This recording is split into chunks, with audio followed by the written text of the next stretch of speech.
전도서 6장 1절부터 12절 말씀 가지고 무엇이 더 좋은지 누가 알겠는가?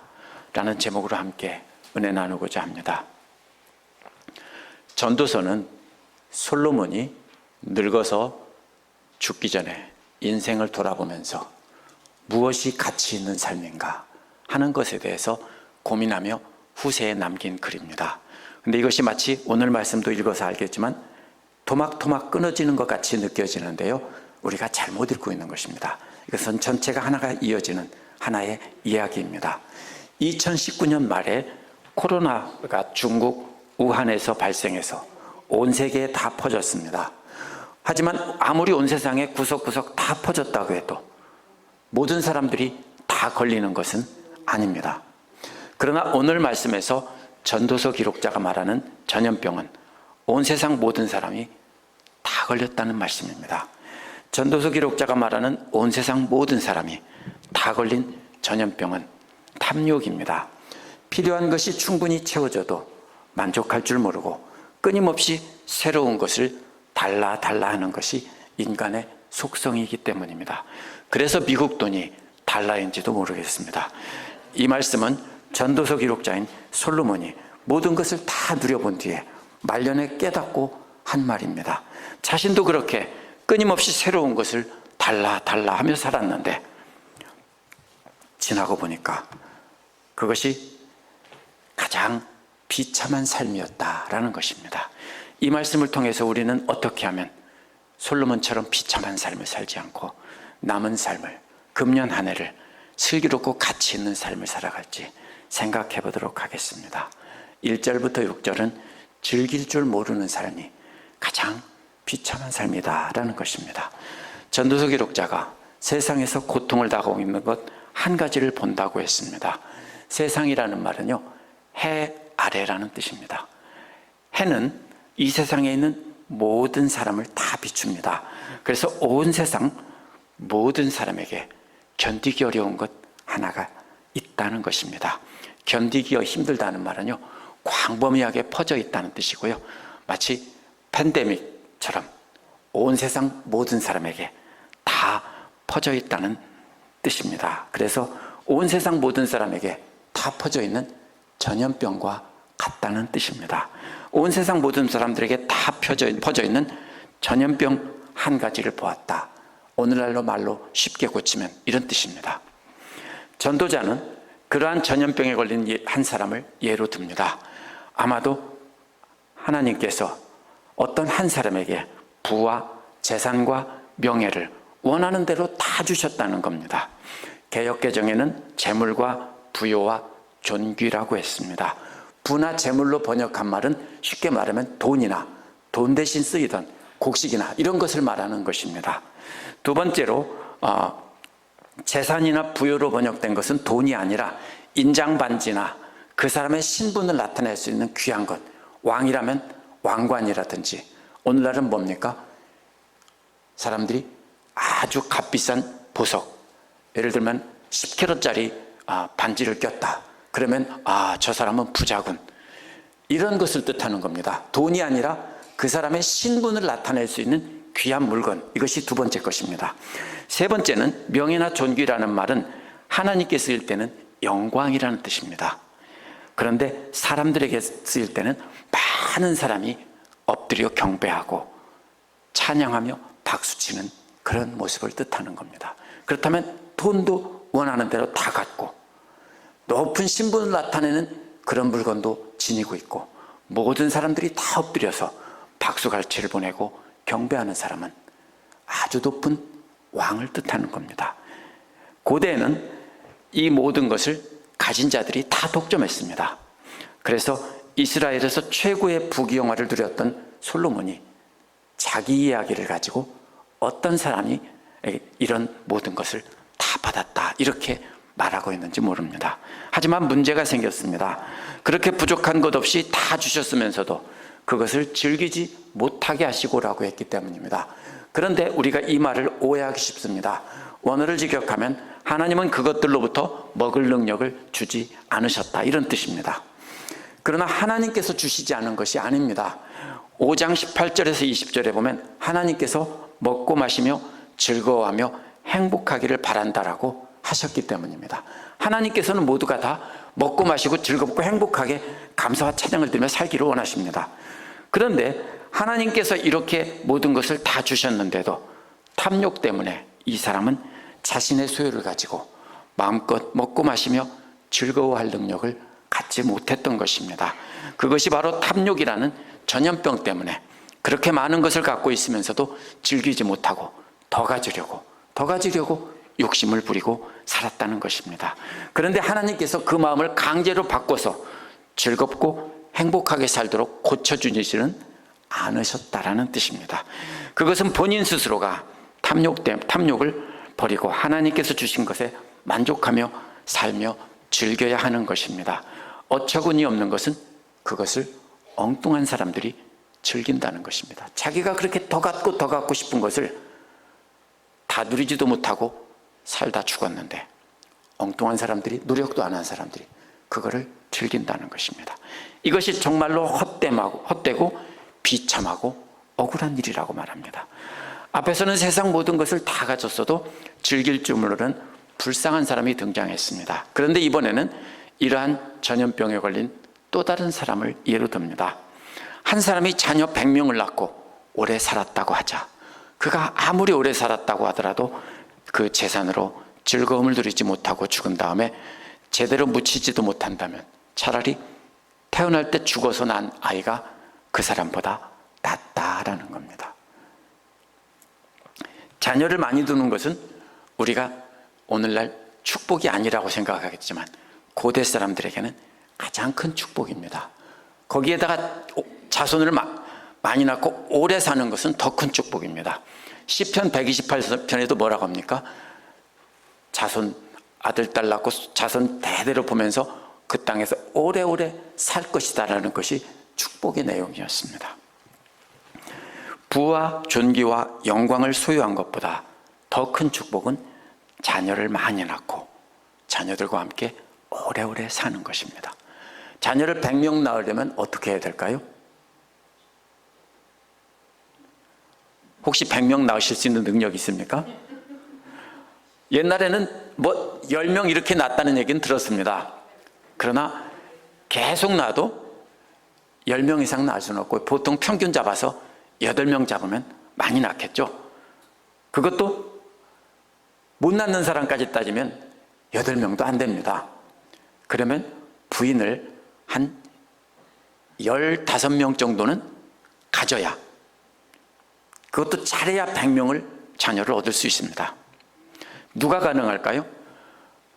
이 중동 지방이나 아프리카의 모든 사람들은 지금도 말하면 부인을 돈 주고 사온다고 합니다. 제가 이거 가지고 아프리카와 인도 등지에서 온 학생들과 이렇게 막 다툰 적이 있습니다. 너네 나라도 분명히 돈 주고 사올 거다. 아니야, 우리는 안 사와. 그랬더니 뭐라고? 우리는 선물을 보낸다니까 그게 사는 거다. 아니야, 우리는 신랑 쪽에서도 선물을 보내거든. 우리는 안 사와. 근데 이 모든 나라들이 부인을 돈 주고 사옵니다. 인도에서부터요, 중동 지방, 아프리카 이 모든 지역들이요 다 부인을 돈 주고 사옵니다. 무슨 뜻이냐면요, 그 키워준 부모님들이 키운 값을 보상을 해준다는 뜻입니다. 그러면 고대에 자녀를 많이 낳고 부인을 여럿 두려면 어떻게 해야 됩니까?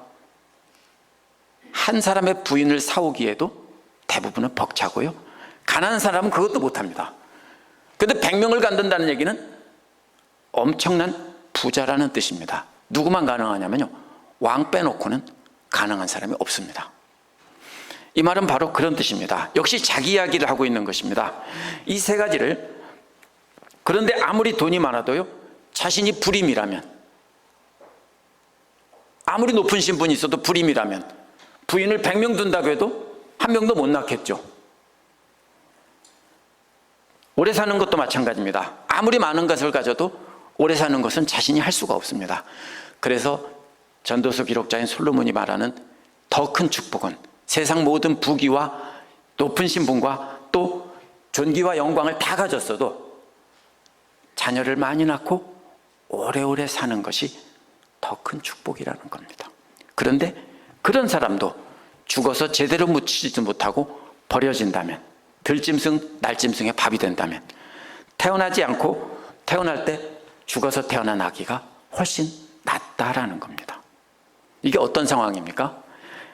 이렇게 오래 산 왕도요, 마지막에 반역자들에게 죽임을 당하고, 그러면 어떻게 됩니까? 적군에게 공격을 당하면 땅에 묻히는 게 아니라 그냥 들짐승들 밥으로 던져주죠.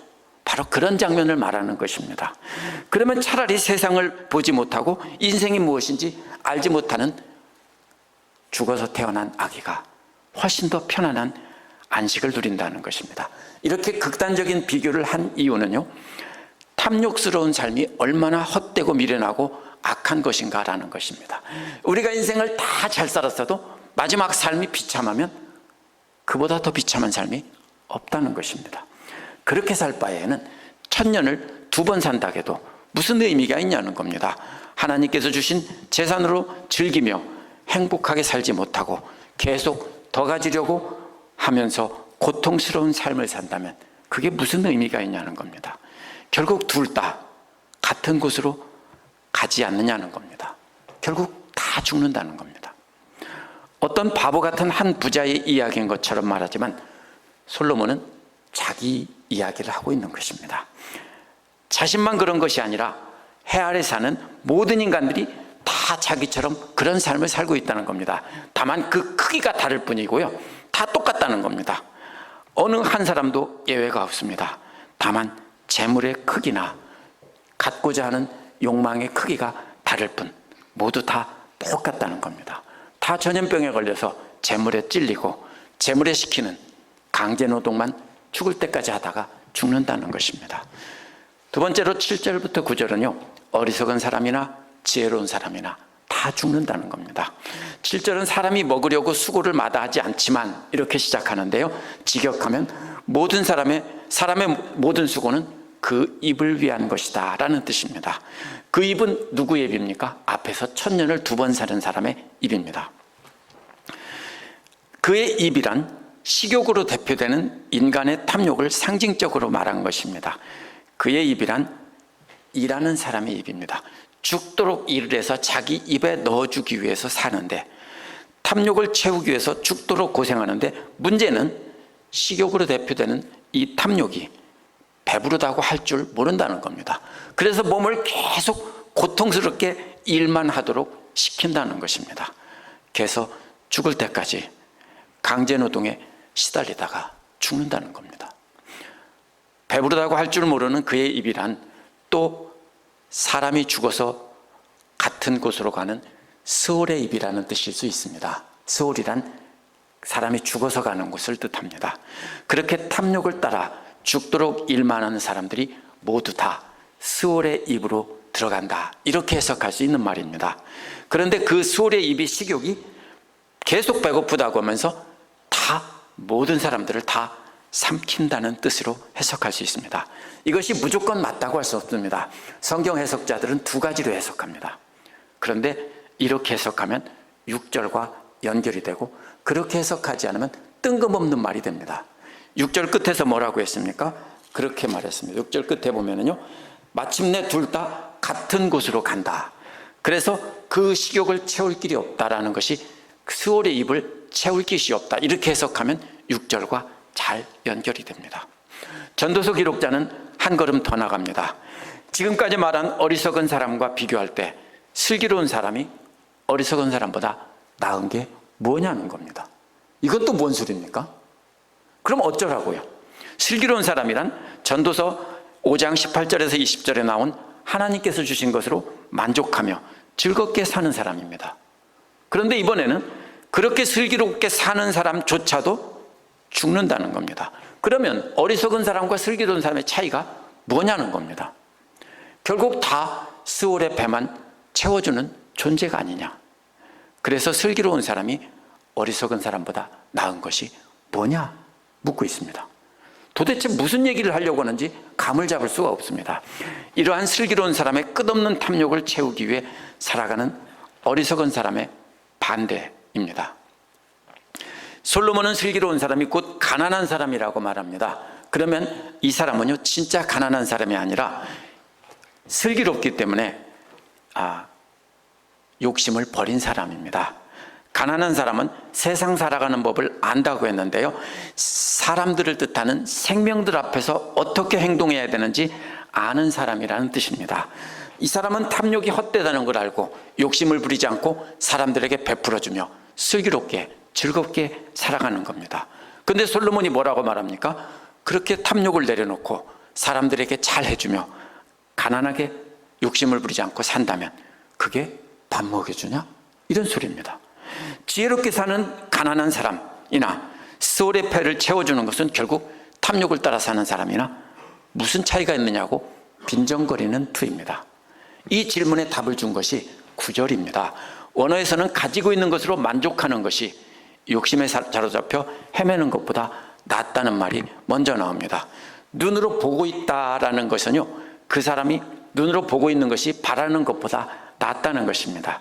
보고 있는 것은 내가 손에 들고 있는 것인데요, 바라는 것은 갖고 싶다라는 겁니다. 이런 뜻입니다. 내 손에 쥐고 있는 10불짜리 한 장이 남의 손에 있는 100불짜리 100장 뭉치보다 낫다, 이런 뜻입니다. 그렇죠? 내 손에 10불짜리 있고 남의 손에 100불짜리 100장 있어서 만불이 있다고 해도요, 그게 무슨 소용이 있냐고요. 근데 사람들은 뭐예요? 그거를 깨닫지 못하고 계속 내 손에 있는 10불보다는 남의 손에 있는 100불짜리 100장 뭉치를 바라보면서 산다고요. 손에 쥐고 있는 것에 만족하며 인생을 즐기라는 겁니다. 하지만 또 문제가 나오는데요, 원어에서 이 말 뒤에 이어지는 말이 문제입니다. 이것 또한 헛되고 바람 잡는 것과 같다는 것입니다. 결국 전도자의 고민은 탐욕 때문에 헛된 삶을 사는 사람이나 하나님께 주신 것에 만족하며 즐겁게 사는 사람이나 다 죽는다는 겁니다. 하나님 앞에서 인간들은 아무것도 할 수 없는 무기력한 존재라는 것입니다. 하나님 주신 것에 만족하며 가난하게 살면서 즐겁게 사는 사람도 결국 헛되다는 겁니다. 그러면 어쩌란 말입니까? 정말 당황스럽습니다. 10절에서 12절에 보면 짧은 인생 감사하며 행복하게 살라는 말이 나옵니다. 이제 10절은 지금 있는 것이 무엇이든지 이미 오래전에 생긴 것이다, 이렇게 시작하는데요, 이것은 지금 있는 것은 뭐든지 다 이미 이름을 붙여주신 것이다 라는 뜻입니다. 하나님께서 창조하실 때 이름을 다 지어주셨다는 겁니다. 초점은 천지 만물의 초점은 사람에게 있습니다. 하나님께서 천지 만물을 창조하셨지만 특별히 사람을 창조하시고 이름을 붙여주셨는데 그분이 하나님이라는 겁니다. 누가 짓습니까? 이름? 부모님이 지어줬죠. 근데 그것도 역시 누가 지어줬습니까? 하나님께서 부모님에게 지혜를 주셔서 짓게 하신 것이고, 하나님은 이름을 다 안다는 겁니다. 그렇기 때문에 전도서 기록자인 솔로몬은 자기보다 강한 이와 다툴 수 없다고 했습니다. 따질 수 없다는 겁니다. 뭐라고 따집니까? 하나님, 저는 욕심도 내려놓고 하나님 주신 것에 만족하면서 가난하게 살고 즐겁게 살고 이웃에게 나누며 베풀며 가치 있는 삶을 살았어요. 그런데 저와 탐욕을 부리며 사는 사람과 똑같이 죽는다는 것이 말이 됩니까? 라고 따진다는 겁니다. 그런데 따질 수 없다는 겁니다. 하나님께서 모든 사람에게 이름을 주고 기억하고 계시며 필요한 것을 알아서 다 공급해 주고 있다는 겁니다. 그런 창조주이신 하나님께 따질 수 없다는 겁니다.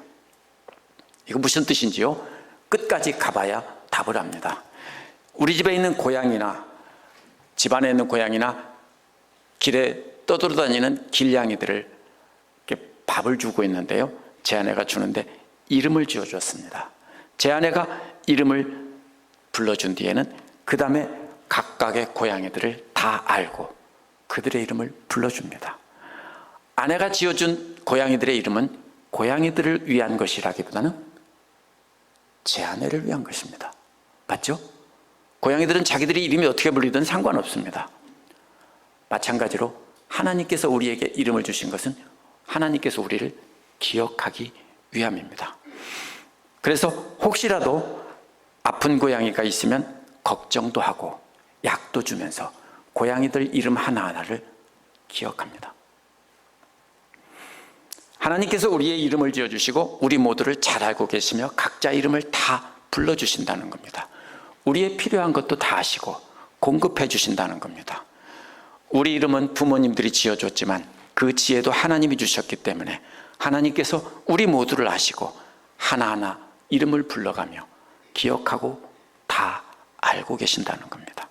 끊임없이 탐욕으로 악을 행하며 살아가는 사람이나 하나님께서 주신 것에 만족하며 감사와 영광을 돌리는 사람이나 다 죽는다는 것 때문에 하나님께 따지고 싶은 것이 전도서 기록자나 우리 모두의 마음입니다.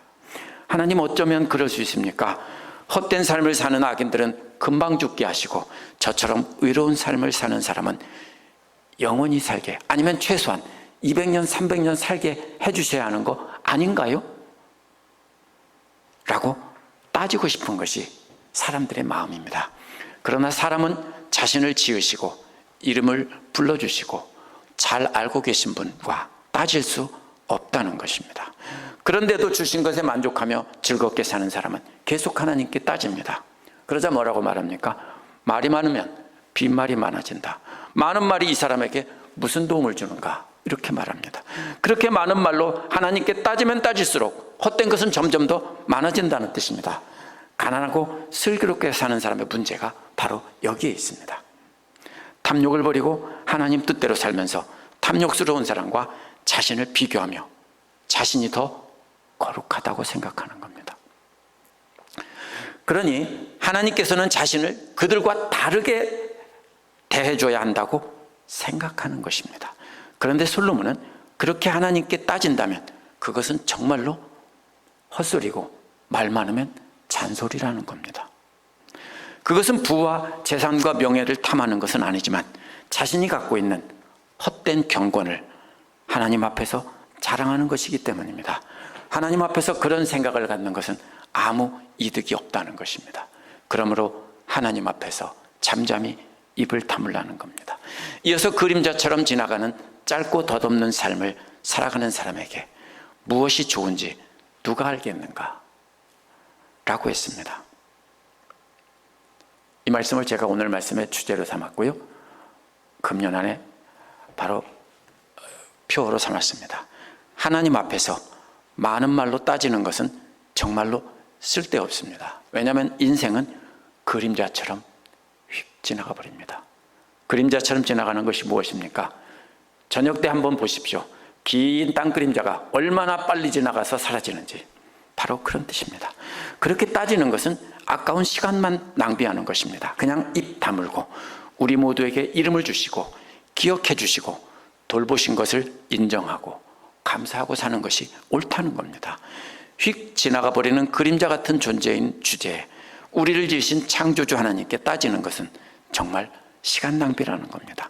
이어서 사람이 죽은 다음에 세상에서 일어날 일을 누가 그에게 줄 수 있겠는가라고 했습니다. 지금 살아가는 인생 길이도 지나가는 그림자이기에 지나가 버리고 나면 흔적이 남지 않습니다. 근데 죽은 다음에 세상에서 어떤 일이 일어날지 궁금해하는 것은 더 쓸데없다는 겁니다. 모든 것이 다 헛되니까 아무것도 하지 말라, 이렇게 이해합니다. 많은 사람이 그래서 전도서를 잘못 읽고 헛되고 헛되다는 한탄이라고 이해합니다. 근데 그런 뜻이 아닙니다. 이것은 잘 읽어보면요, 주신 것에 만족하고 지혜롭게 가난하게 산다고 해도 자신을 다른 사람과 다르다며, 하나님께서는 나에게는 내가 이렇게 하나님 뜻에 순종하며 살았으니까 나에게는 잘해줘야 된다고 하는 것이 하나님께 도전하는 것이고 하나님의 자리에 앉으려는 영적 교만이라는 뜻입니다. 따라서 솔로몬이 말하는 초점은요, 하나님이 우리를 기억하고 다 알아서 해주시니까 하나님의 권위를 인정하고 그분이 해주시는 대로 따라가라는 겁니다. 지금 내게 어려운 일이 닥쳤지만 무엇이 더 좋은지 누가 알겠는가? 한번 돌아보십시오. 지나간 삶을, 지나간 인생길을 돌아보면 그때는 정말로 힘든 일이라고 했는데 지나가 보니까 그것이 좋은 일이었다. 그것이 아니었으면 내 인생 큰일 날 뻔했다. 이런 일이 한 번쯤은 있지 않았겠습니까? 바로 그런 뜻입니다. 인생은 아주 짧은 것입니다. 더구나 우리는 대부분 연세가 많으시고 저보다 더 많이 사신 분들이 많습니다. 대부분 저는 최소한 4분의 3 이상은 살았다고 생각합니다. 지금 너무 짧게 잡았나요? 네. 앞으로 얼마 남았는지 모릅니다. 1년이 남았는지 10년이 남았는지 어쩌면 20년이 남았는지 30년이 남았는지 모릅니다. 그러나 분명한 것은 얼마 남지 않았다는 겁니다. 중요한 것은 우리가 지금 그동안 얼마나 잘 살아왔느냐, 쌓아온 덕이 중요한 것이 아니라 우리가 인생의 마지막 끝나기 전에 이 순간에 어떻게 사느냐가 중요한 것입니다. 아무리 부귀영화를 누리고 잘 살았어도 마지막에 길바닥에 버려지는 시체처럼 된다면 그보다 비참한 일은 없는 것입니다. 우리가 사는 남은 시간을 의미 있게 사는 것은 창조주 하나님을 인정하는 것이다 라는 겁니다. 하나님께서 우리를 창조하시고 이름을 불러주시고 우리의 모든 것을 알고 필요한 것을 가장 좋은 때 공급한다는 것을 인정하는 것이 바로 의미 있는 삶입니다. 따라서 우리는 하나님 하시는 일을 물어보거나 따지지도 말고 무조건 맡겨야 합니다. 무엇이 좋은지 알지 못하기 때문입니다. 하나님께서 우리 이름을 기억해 주시고 우리에게 최선의 것을 주신다는 것을 알고 이 짧은 시간에 우리가 감사와 찬양과 영광을 돌리는 것이 우리 인생을 가치 있게 사는 길입니다. 무엇이 좋은지 누가 알겠습니까? 우리에게 무엇이 좋은지는 오직 하나님만이 아십니다. 그렇기 때문에 우리는 우리를 돌보시는 하나님께 모든 것 맡기고 금년 한 해 모든 일에 감사와 찬양을 드리는 삶을 살도록 합시다. 기도하겠습니다.